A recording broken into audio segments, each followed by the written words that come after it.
everyone. My name is Nancy Coe, and I'm this year's PFA president. I would like to first thank you for taking the time to come out tonight and listen to Dr. Rao speak on vaping. Also, I'd like to thank you all for your generosity throughout the years. It's with your support that we're able to put on all of our quality programs throughout the years. And just a few housekeeping rules. Please turn off or silence your cell phones. We also have simultaneous translation in the back, so if you hear whispering, that's where it's coming from.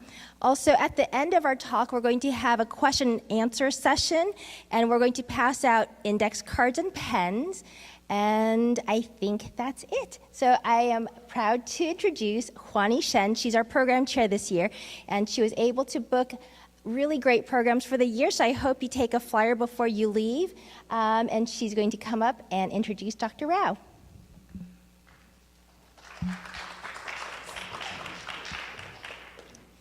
Thank you everyone for coming. I just wanted to do a brief introduction for Dr. Rao.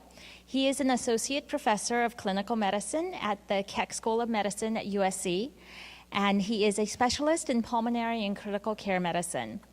He is a USC alum and completed his internship, residency, and 2 fellowships there. And he is an expert in cystic fibrosis, and his research includes research on lung transplantation and cystic fibrosis. Please help me welcome Dr. Rao. Thank you very much. Thank you.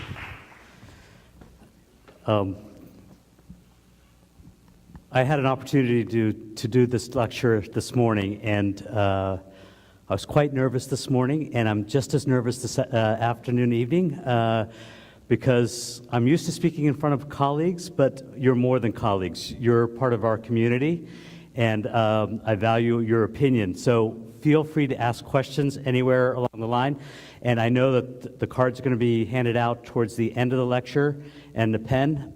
Please don't hesitate to ask any questions that you may have, okay? So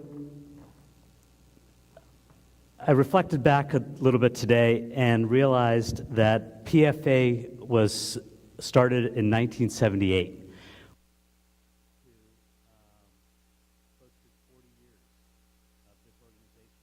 Being present in San Marino. I think it had a different name, and I'm blanking on the name that it first started off as. But it's transitioned to the Partnership for Awareness. And I think this lecture is important so that we understand where vaping is coming from.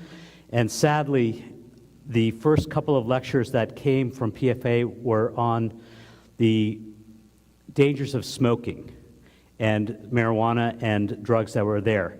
40 years down the road, we're not talking about smoking, now we're talking about vaping. And I hope to show you that, unfortunately, that we may be heading down the same route with vaping as we did with smoking. Okay?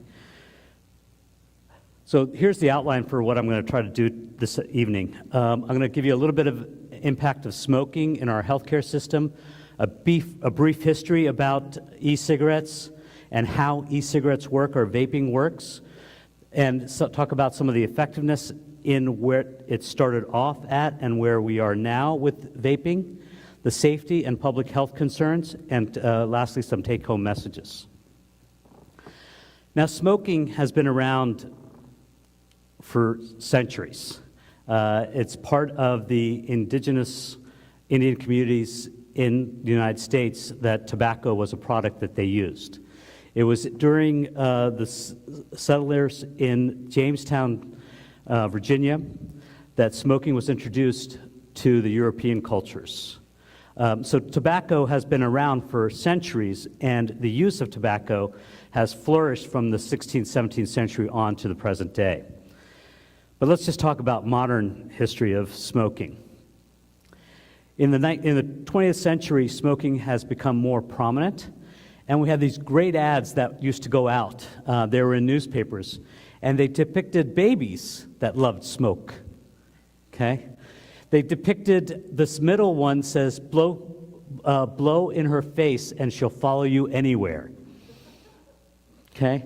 And the last ad shows that we've got a group of young ladies sitting around enjoying the day, and they're holding cigarettes and enjoying coffee. So it wasn't just a little snapshot, it was a part of the culture that was in the United States. Sadly, it wasn't just a part of family life, it was also a part of professional life as well, as you'll see in this video.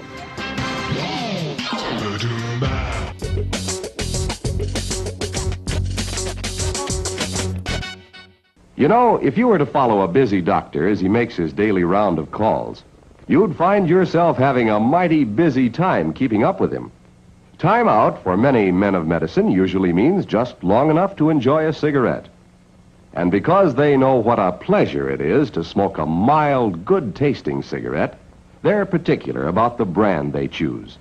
In a repeated national survey, doctors in all branches of medicine, doctors in all parts of the country were asked, "What cigarette do you smoke, doctor?" Once again, the brand named most was Camel. Yes, according to this repeated nationwide survey, more doctors smoke Camels than any other cigarette. Why not change to Camels for the next 30 days and see what a difference it makes in your smoking enjoyment? See how Camels agree with your throat. See how mild and good tasting a cigarette can be. I think this was back in the 1940s and 50s. And as a pulmonologist, it's just disheartening to see someone like that smoking a cigarette. But, you know, since that time, we've progressed.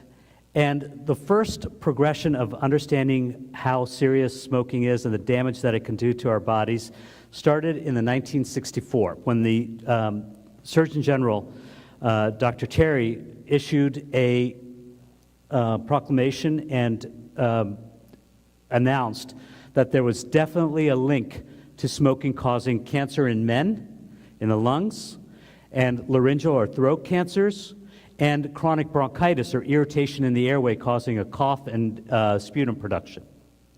Okay? That was the first announcement. Remember that smoking's been around for about 300 years on a mass level, okay? Since then, what have we learned? We learned that cigarette smoking is one of the leading causes of preventative death in the United States, and it accounts for 1 in 5 deaths in the United States today. And when you look at the numbers of people that have died on an annual basis from cigarette smoking, it almost accounts for about 500,000 people a year, okay? And as you project out how smoking is affected worldwide, it turns out that in the 21st century, it's estimated that 1 billion deaths will be caused by cigarette smoking.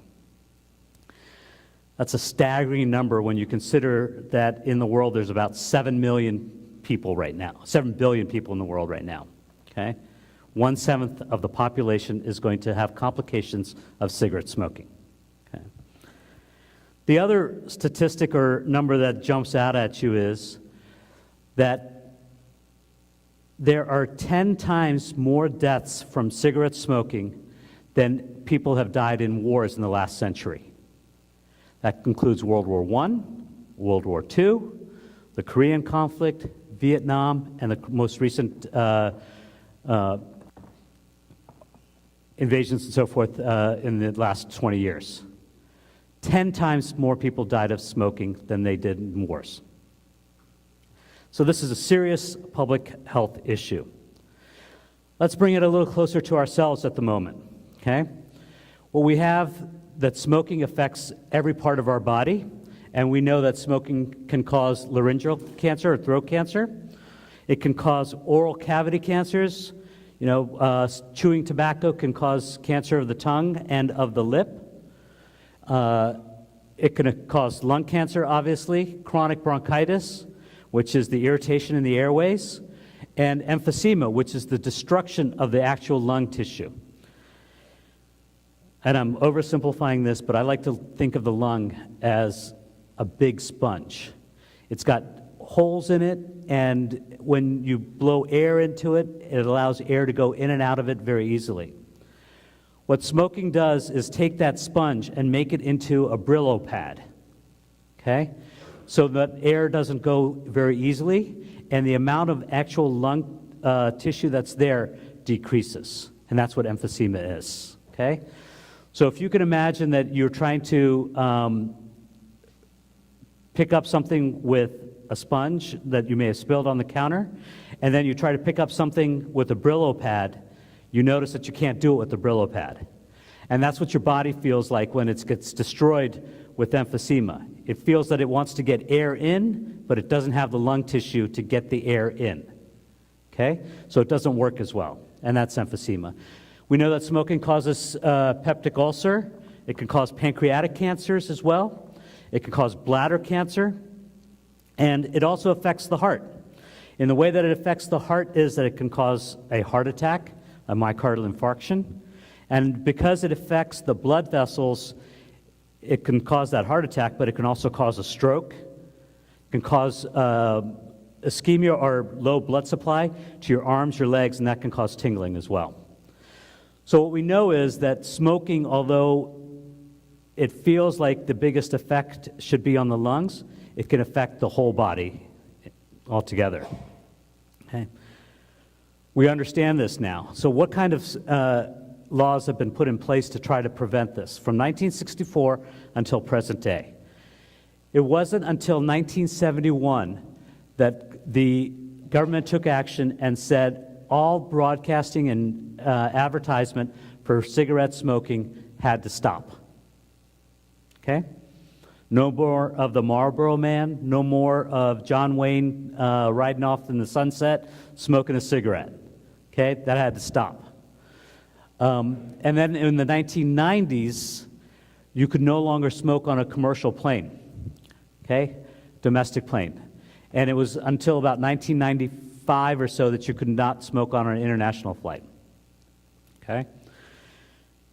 I am old enough to remember getting off of a plane with smoke hovering over the cabin, and it was about 2 feet from the top of the cabin to where the smoke stopped.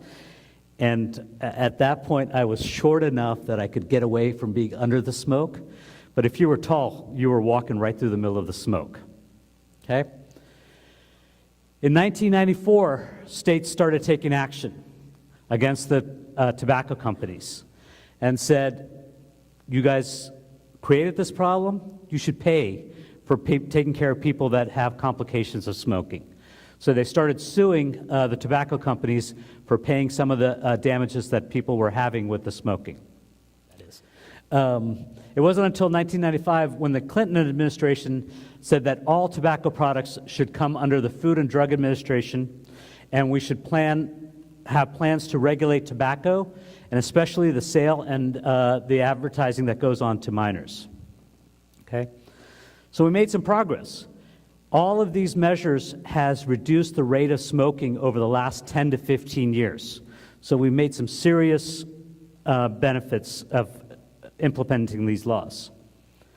But what has smoking done in those 20, 30 years before all of this has come in? Has increased our health costs and utilization, and the cost of smoking in our healthcare system is about $300 billion a year, okay? And that's about $170 billion directly to take care of people that have smoked, that have injury to their lungs, or have complications of smoking like cancer, or atherosclerosis, or clogged blood vessels, or a heart attack, or strokes. In addition to the $170 million that goes into taking care of these people, $156 million of money, $1 billion, is lost in productivity of people becoming sick, having bronchitis, not able to go to work, not able to do all the activities that they need to do at work because they feel short of breath. Okay? So it definitely affects what we do in our society. So we know that smoking affects us and we need to stop smoking. Is there benefit to stopping smoking at any time? And the answer is yes. As soon as we stop smoking, the health benefits start, okay? And although we all know what we need to stop, 7 out of 10 adult smokers reported that they wanted to quit, but they just couldn't find a way to quit, okay? And it takes several attempts to quit. And on average, this is a crazy number. Okay? That's a powerful addiction. 8 to 15 times to stop smoking, okay? All right. So what are the health benefits of stopping right now? Within 20 minutes of that last cigarette, if you don't smoke again, your heart rate goes down, okay? And your blood pressure drops back to normal. All right?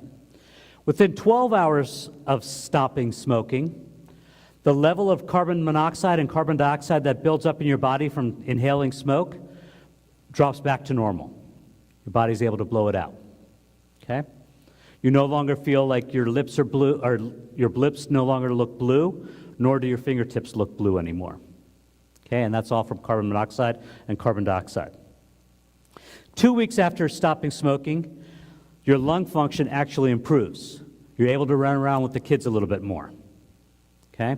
You no longer have the cough that's been going on. 9 months after you stop smoking, okay, you feel that your lungs are back together, and your lungs have these fine hair-like projections in them. They're called cilia, and they help to clear the dust and the smoke that's in your airways. Smoking blunts those and kills those fine hair-like projections, and they no longer work. 9 months after you stop smoking, they start working again. And your lungs clear out all the dust and particles and bacteria and viruses that accumulate, so you become less sick. Okay? 1 year after smoking, the chances of having a heart attack are half of what somebody else that is smoking would have. That's pretty good odds. You have a reduction of 50% chance of having a heart attack. That's great. 5 years after quitting, the chances of having a throat cancer, esophageal cancer, or bladder cancer is again cut in half. Right? Fantastic. Those kind of odds, I would go to Vegas for. Right? So it's worth quitting. 10 years after quitting, the chances of having lung cancer, developing lung cancer, are half as much as those that are continuing to smoke. Right? So there's a long-term benefit. And 15 years down the road, if you stop smoking, there is the chance of having heart disease is equal to someone that has never smoked in their life. So this is great. What it says that it's never too late to get the benefits of stopping and stop smoking today. It's worth it. Unfortunately, stopping smoking is difficult. We talked about it takes about 8 to 15 times to try to stop smoking before you can do it. There's several methods that go on in trying to stop smoking. The cold turkey method. I'm stopping today, I'm never picking up another cigarette. Doesn't work. Okay, the success rate on that is about 4%. The nicotine replacement therapy is the gum or the patch that you can get from a doctor or at the drugstore, and that works too. And that success rate is about 4 to 5% as well. Doesn't work all that great. Prescription medicines. These are medications that alleviate the craving and the anxiety and the impulsive nature of smoking. And that works about 5 to 6% of the time as well. Not great. And then behavioral support. Again, that's about 5 to 6% of the time that it's effective. So starting smoking stacks you against you to trying to quit. All right? But when we use combinations of these therapies, there's an improvement rate of cessation of smoking. Okay? And that's what we really need to use. So let's take a look at cold turkey. You do it, you stop. The nicotine replacement therapy is effective, but it also has a high relapse rate. I mentioned about 4 or 5%. The reason behind the relapse rate is that people crave the ability to hold a cigarette in their hand and walk around. They crave the ability to put the cigarette in their mouth and have that oral sensation of having something in their mouth. And in the sitcoms in the 70s and so, when they would address cigarette smoking, they would joke around about someone putting a carrot stick in their mouth to stop smoking. That's where it comes from, okay? So those two things contribute to failure of the nicotine replacement therapy in smoking cessation. That's why e-cigarettes have gained popularity, because it gives you that ability to hold something in your hands and to put it in your mouth and get that sensation as well. So e-cigarettes are a relatively new invention. It was first invented by a pharmacist named Hong Ling in China. And he invented this because his father was a heavy smoker, as he is, continues to be. And he learned that smoking had caused his father's death and said, well, I can't give up this cigarette smoking, but maybe I can do something to minimize the risks that are associated with smoking and try to get myself to stop smoking. So he built an e-cigarette, and he promoted it as a safe alternative to traditional cigarettes. And that was in 2003. And the idea didn't really catch on so much until about 2006, when it made it over to the United States. And he marketed it and sent it by mail and said the internet was starting to grow. You could order on the internet, and he'd deliver it to your house. Okay? And then from 2006 until about 2018 now, this thing has exploded. There's more and more people smoking the e-cigarettes, and it's just continued to spread. It wasn't until about 2014 that tobacco companies found out about the e-cigarettes, and from 2006 to 2014 they said, this is just a fad, it's not going to last. In 2014, the tobacco companies realized that fad has lived on for 8 years and it's continued to grow, so they jumped in. And they started manufacturing e-cigarettes and putting the nicotine into the packets for e-cigarettes as well. Okay? So that's how we progressed to e-cigarettes. This is what the e-cigarettes look like. Nice packaging. Very appealing to everybody, right? And they're marketing it to make it look like it's a safe thing and it's all happy.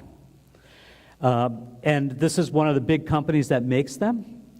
And these are located in pharmacies and in vaping stores and in drugstores behind the counter. Okay? And we'll talk about who can buy them and who can't in a moment. So when you look at the inside of one of these things, this is what a vaping stick looks like, the e-cigarette looks like. What it's got is a cartridge on the far left that you put your mouth onto and you suck in air. There is a heating coil or a vaporizer for nicotine, okay? And it holds some of the dilutants as well. And there's a microprocessor that senses the negative pressure that's generated when you suck in. So when you go like that, it senses the pressure change, and it triggers the heating coil to heat up and to vaporize and deliver that substance that's there. Okay? Behind that is the battery, and just for kicks, they said, why don't we make this cigarette look like a real burning cigarette and put an LED at the end so it looks like you're smoking a cigarette. Okay? That's what it looks like. So how prevalent has vaping become? In 2014, it became the word of the year. Okay? And it's defined as to inhale or exhale a vapor produced by an electronic cigarette or a similar device. All right? It's got to be pretty prominent if it made it into this, right? To the Oxford Word of the Year. Okay? Sadly, because it didn't come from tobacco directly, it was exempt from the advertising laws and the presence of it in TV. So we talked about 1971 was when advertising for tobacco products were banned. Back in 2012, it started making its way into television, and you have actors and comedians showing how they've used the e-cigarette to try to decrease the amount of smoking that they were doing. Okay, and that just made it more and more popular. Okay, current market value is about $2.2 billion in 2014 of e-cigarettes. In 2017, it's projected that e-cigarettes will be about a $10 billion industry, okay? And in the next 2 decades, it's projected that the e-cigarettes will produce more revenue than the conventional cigarettes. So companies have gotten in and said, we're going to make this popular, and they're doing a great job of selling this to our youth, as well our young adults, and to the general public. So is there any evidence that e-cigarettes are doing what they said they were supposed to do, which was decrease the amount of smoking? And the answer is no. Okay? Some points from the evidence that we have is there's been 2 clinical trials that looked at whether e-cigarettes have decreased smoking rates or not. And most of these studies are probably not conducted well because they were from the first generation e-cigarettes, and the delivery of the nicotine that came from that e-cigarettes is not reproducible on a consistent basis. Okay? So I'm just going to go quickly over the one study that's important for us to know, and this was done in Italy, and it looked at whether a 12-month trial of e-cigarettes decreased the amount of smoking or not. And what they did was use this e-cigarette Catalania, and it was used in the public as an alternative to smoking, as a healthier alternative. And what the data showed, they combined all the data, that initially it decreased the amount of smoking, the gray, and it decreased the amount, or increased the amount of quitters that stopped smoking. But if you followed them for a year, it did not help their reduction in smoking or the number of people that quit smoking. So e-cigarette didn't do what it was supposed to do. And this is just an affirmation of that same thing. The amount of cigarettes that they were smoking decreased in the first 2 weeks, but then steadily increased again. Okay? People were getting used to that nicotine and the need for nicotine. So how does that nicotine replacement therapy compare to e-cigarettes? That was just trying to substitute in the e-cigarette. How about if we compare the nicotine replacement therapy to the e-cigarettes? And there's a study that showed that when people tried this and were able to consistently measure how much nicotine they were getting compared to the nicotine patch, it was less, okay? And the primary outcomes were if you stopped smoking at 6 months, or the amount of carbon monoxide, carbon dioxide decreased back to baseline, to a normal person, and then, or if you had a decreased number of cigarettes that you smoked, or if you were able to reduce your smoking by 50%, or the time that it took you to relapse to smoking again. And it did decrease better than cold turkey, okay? The nicotine e-cigarettes had a smoking cessation rate of 7.3% compared to the nicotine patch, which was 5.8. The placebo e-cigarettes that didn't have any nicotine had a cessation rate of 4.1%. So it did help a little bit, okay? But these were not statistically significant. You couldn't reproduce this in a larger population, okay? And also, they looked at the median time to relapse. Those people that smoked the e-cigarettes relapsed to regular smoking in 35 days versus 14 days in the placebo. So it increased the time that you felt that you needed to go back to cigarettes, okay? Second thing, the number of cigarettes decreased by 2 per day if you use the e-cigarette versus the patch. Okay? It's going to be tough to sell. If you're smoking 20 cigarettes a day, that comes in a pack, and you reduce it to 18, is that real difference? I'm not so sure. I'm not so sure. Okay?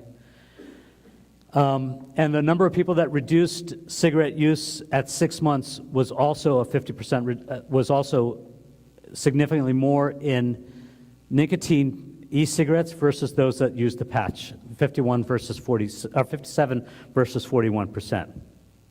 Okay? But what happened in the long term? Okay? And among those that used the e-cigarettes, only 38% were still using e-cigarettes at 6 months out. So they were still using the nicotine to continue their need for the smoking. Okay? And we're going to talk about people that continue to smoke and use the e-cigarette, which were about 29% in the study group. That nicotine e-cigarettes resulted in an increased cessation of smoking at 6 months compared to the patch or the placebo cigarettes. But it was not significant enough, statistically significant enough, to say that this is something that we should switch to. So that's where the recommendations come by that say that if you're going to stop smoking cigarettes, you should use the nicotine patch and use the e-cigarette as well as behavioral therapy. Okay? All right. So let's talk about the safety of e-cigarettes.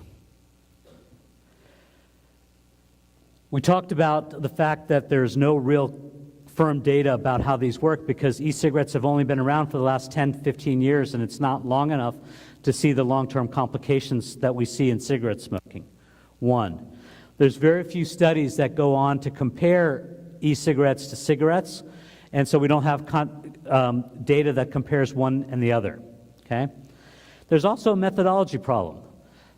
Although we say that this e-cigarette delivers 7 milligrams of nicotine, we're not quite sure because it depends on how effective the battery is and how hot the coil in there is heating up to. Okay? And lastly, there's a couple of conflicts of interest. In order to do a study, you have to have some funds to do the study. And most of these studies are sponsored by the same companies that are making these e-cigarettes. And if you are trying to do a study and you're getting money to do that study and your results don't show the data that the company wants, they shut it down. And that's a huge conflict of interest. So we need to understand this better before we can come out with some true data on the benefits, potential benefits of e-cigarettes. Okay? I said most of that. So what are the components of e-cigarettes? These are just some of the components and the biggest parts of what is in the solution that goes into e-cigarettes. There is flavorings, propylene glycol, there is glycerin, there is nicotine, and other substances. I'm going to talk about two of them here, and then we'll talk about nicotine next. Propylene glycol is a chemical that is all around us, and we use it in our food products every day. It's the oil, it's part of the oil and the butter that goes into popcorn at movie theaters. It gives it that sweet aroma flavor and makes the popcorn taste better. But that's going through your digestive system. It's not going into your lungs as a hot chemical. Okay? And next is glycerin also. Glycerin is this lubricant, and it's oil-based, and it's meant to be used externally or through the stomach, but when you inhale it, it heats up and can cause damage to the airways, affecting the cilia. Okay? Other substances that are present include cadmium, nickel, arsenic. These are all found in the flavorings and the solution that goes into e-cigarettes.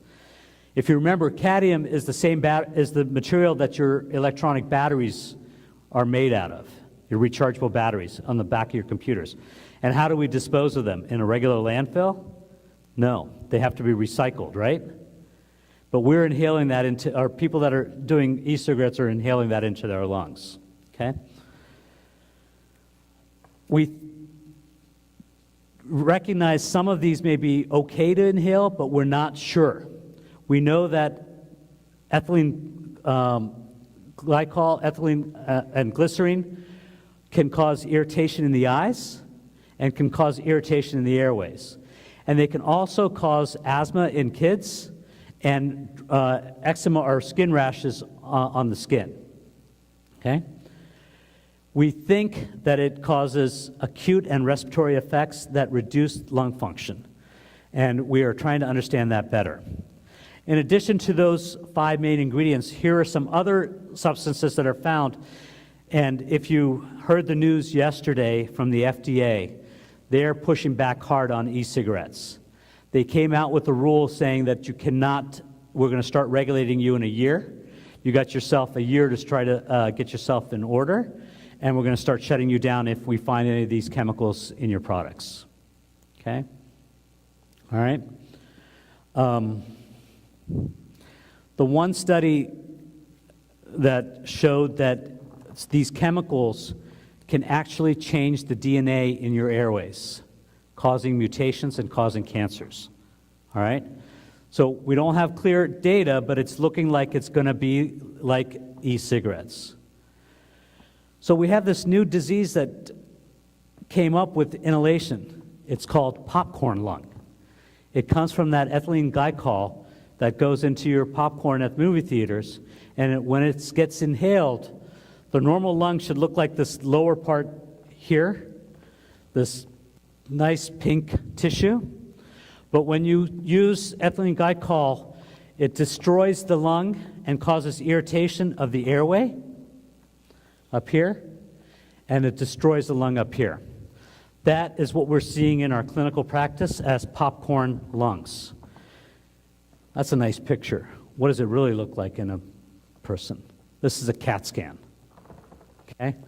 The right side, or sorry, the left side, your left side, is what normal healthy lungs should look like. Okay? On the right side are those popcorn lungs. All right? They're no longer that nice charcoal gray where air is going in and out and behaving like they should. Now they're filled with fluid and infection and mucus, and you can't breathe when your lungs look like that. You're going to feel like you're short of breath. Okay? We don't ever want to see these in our practice or anywhere around. So let's talk about nicotine. That's that other big component. And it's the component that that people that smoke want or crave. It's an additive chemical in tobacco smoke, and it's a mild, addictive component in tobacco smoke. It's present in tobacco leaves as a natural substance. It's a mild psychomotor stimulant, meaning that it increases your attentiveness as well as increases your reflexes a little bit, but it comes at a cost. It increases your heart rate, increases your respiratory, and increases anxiety levels. Okay? It's found in other fruits and vegetables too, so in fair disclosure, it's a very small amount present in potatoes. I found that out when I was looking this. Okay? But the concentration in potatoes is 0.0002, whereas in tobacco, it's about 5 milligrams per leaf, okay? Huge difference, okay? There are definite long-term negative effects of nicotine on the brain, okay? And recently, there's been a spike at the poison control centers of children swallowing or accidentally ingesting these e-cigarette solutions and causing nicotine poisoning, okay? So what's the concentration of nicotine in one of these cartridges that the e-cigarettes come in? I had mentioned that in a tobacco leaf, it's about 5 milligrams. In the e-cigarettes, the range is from 0 to 36 milligrams per ml, okay? And usually you get about 10 drops in an ml, and you put drops into the e-cigarette. So what's the dosage of nicotine that you're getting from the e-cigarette? It's about 0.7 milligrams for each puff, but if you take 2 or 3 puffs, you're getting the conventional dose of nicotine that people would get from a cigarette. Okay? And we know that the bioavailability of nicotine that's in an aerosol is one of the key factors. If we were to take the lung and stretch it out into all of its single layers, it would fill up about half of the size of this auditorium, or close to 3/4 of this auditorium. And that is the surface area that nicotine, when someone inhales it, gets a chance to get absorbed into your bloodstream. So you put one drop in this auditorium, it's going to get into the bloodstream if it was your lungs. Okay? That's how effective nicotine is in getting to the bloodstream. So what's the effect of nicotine on our body? Okay? It can, looking at the left side, it can cause strokes, affects the blood vessels. It can cause asthma, bronchospasms. It can cause tremors, agitation, irritation, pain. It can cause your insulin level to go high and develop insulin resistance, develop diabetes, okay? It can cause joint pain. It can cause nausea, dry mouth, diarrhea, heartburn, peptic ulcer, cancer, okay? Looking over on the right side, it can affect the brain to cause lightheadedness, headaches, cause disturbance in sleep, feel that you can't fall asleep, and if you do fall asleep, you have very abnormal dreams, irritability, and risk of causing blood flow issues in the brain. In the heart, it can cause your blood pressure to go up, it can cause your heart rate to beat faster and develop arrhythmias, and also cause the constriction of the blood vessels in the heart, causing heart attacks. Okay? If you remember back to the first couple of slides, this looked like very similar to the damage that cigarette smoking can do. Okay? So nicotine is just as bad as smoking a cigarette. Okay? All right. So what do these e-cigarettes look like? The mass manufacturing has developed over the last 10 years. The first generation e-cigarette is what I described along the way, and it looks like a cigarette.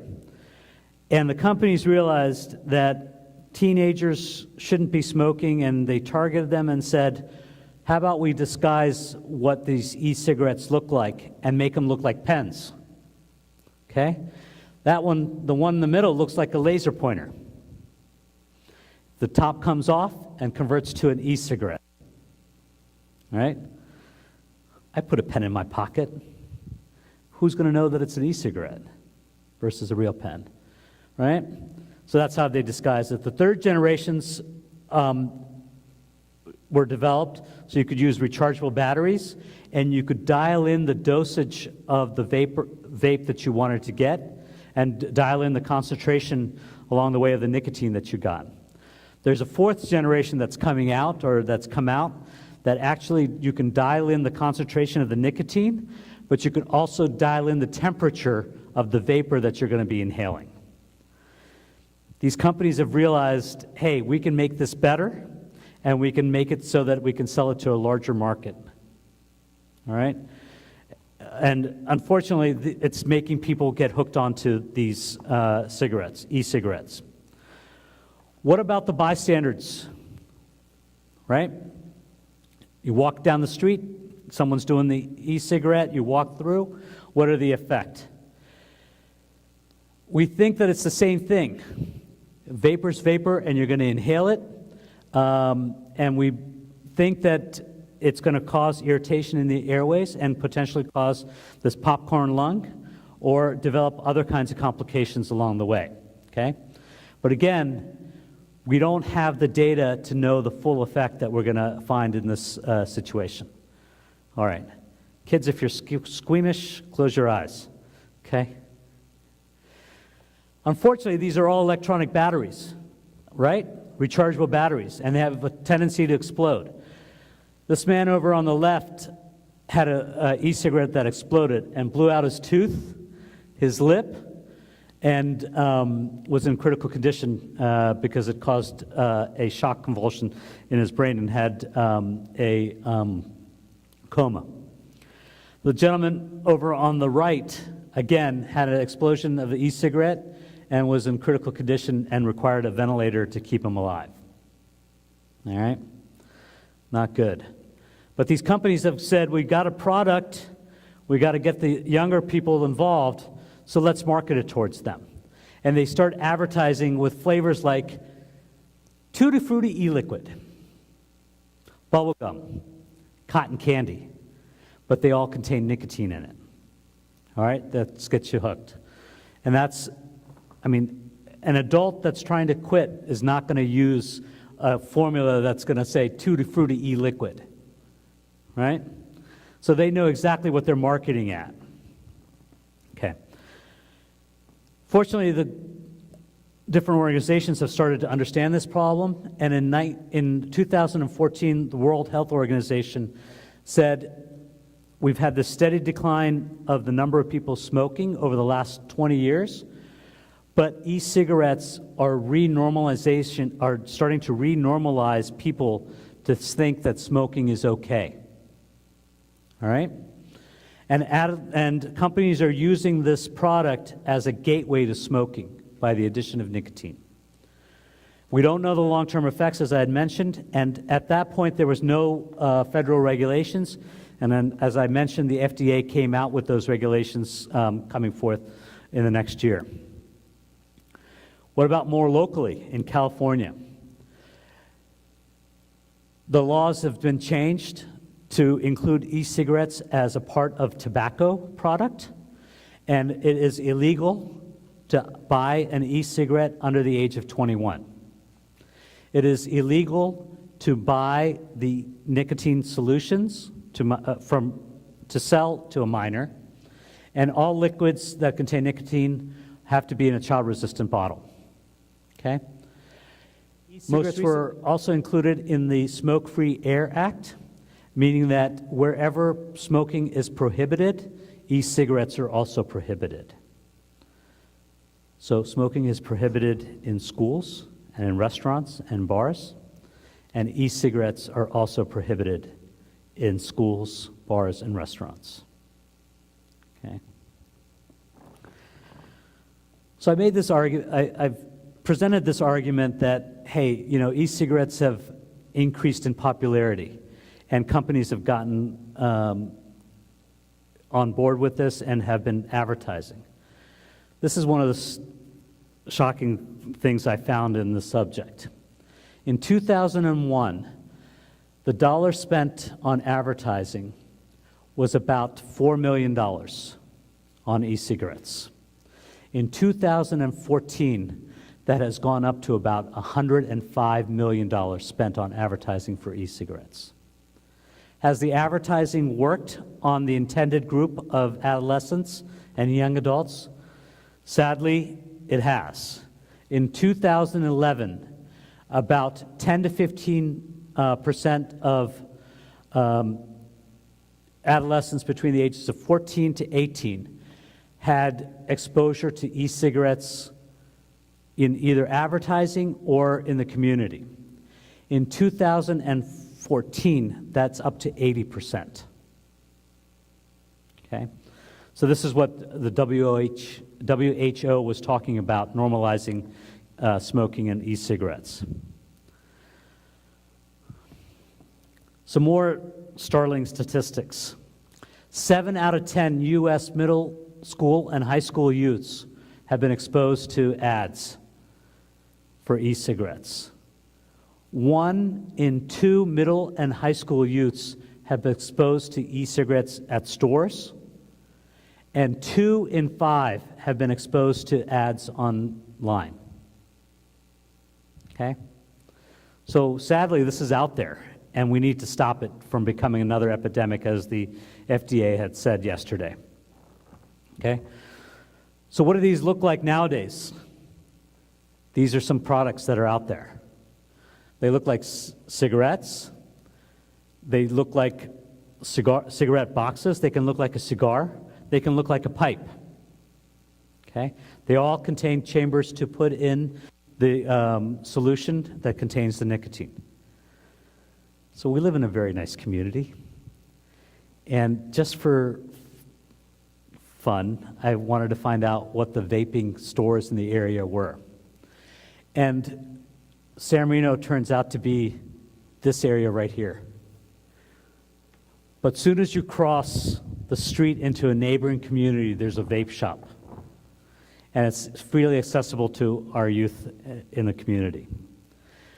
That doesn't include the fact that e-cigarettes and vape solutions are available at gas stations. We have a gas station down the road, and in pharmacy in town, the pharmacies that are in town also.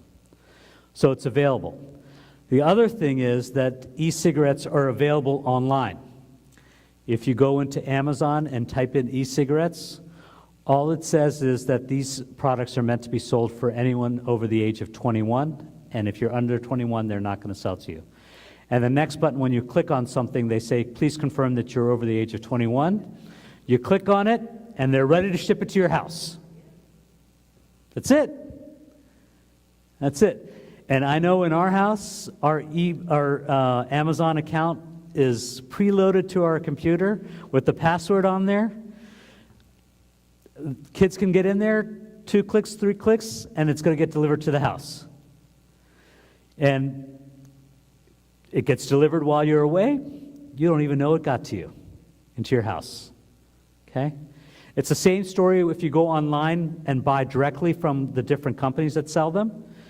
The only disclaimer that comes on the website is that you have to be over the age of 21 to buy this product. Are you over the age of 21? Yes, I am. Put in your credit card and we'll deliver it to your house. Okay? That's how easily available it is. Okay? Where are we going to go with this next? Okay? There's one study that just came out earlier this year, and it looked at longitudinally at kids between the ages of 12 to 17 years and those that used e-cigarettes. And interestingly, not only did they find that children in this age group that were using e-cigarettes increased the amount of smoking, but it also led to 25 to 50% more likely that these kids were going to use marijuana later on in their youth. Okay? So it's becoming a gateway drug, a great gateway instrument. Okay? And we all know about the marijuana effect on a developing brain. Brains don't stop developing until kids are 25. Okay? You got to protect the brain. All right? So, the latest word. As of yesterday, teen vaping is an epidemic, as defined by the FDA. It has to stop. And it's driven by flavoring that is geared towards kids. Tutti Frutti, bubblegum, cotton candy. Okay? All of these are flavors that are geared towards the youth. Okay? And we got to stop it. So I'm going to end it with a little bit of summary. Again, it was e-cigarettes were introduced in the United States in 2006. Started skyrocketing in 2012-14 when Big Tobacco got involved and started making them as well. There isn't any real evidence that e-cigarettes can help in the smoking cessation alone, and it should be used with other products to stop smoking. Okay? And there are harmful chemicals that are found in the vapor of e-cigarettes, and we still don't know the long-term effects that occur with these cigarettes. Our cigarette's gone now. Let's see what we've gathered from it. Keep in mind what was said about nicotine. It's a poison, deadly poison. It ranks with cyanide. Now, this residue is made up of nicotine and tars, a portion of which gets into your lungs every time you smoke a cigarette. You smoke a pack and a half of cigarettes a day for a year, and a full quart of these poisons will be poured into your bodies. And what does it do? Well, let's see what it does to a mouse. There, fella. There we go. Now, this tube contains pure nicotine. And I'm going to give this little fella 1 drop.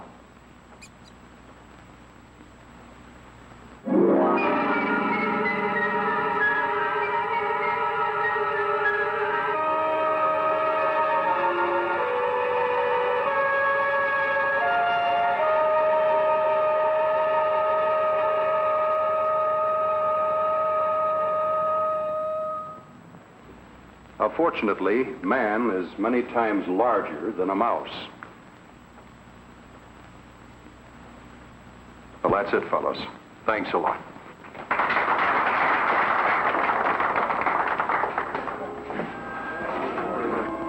Say, Doc, can I talk to you a minute?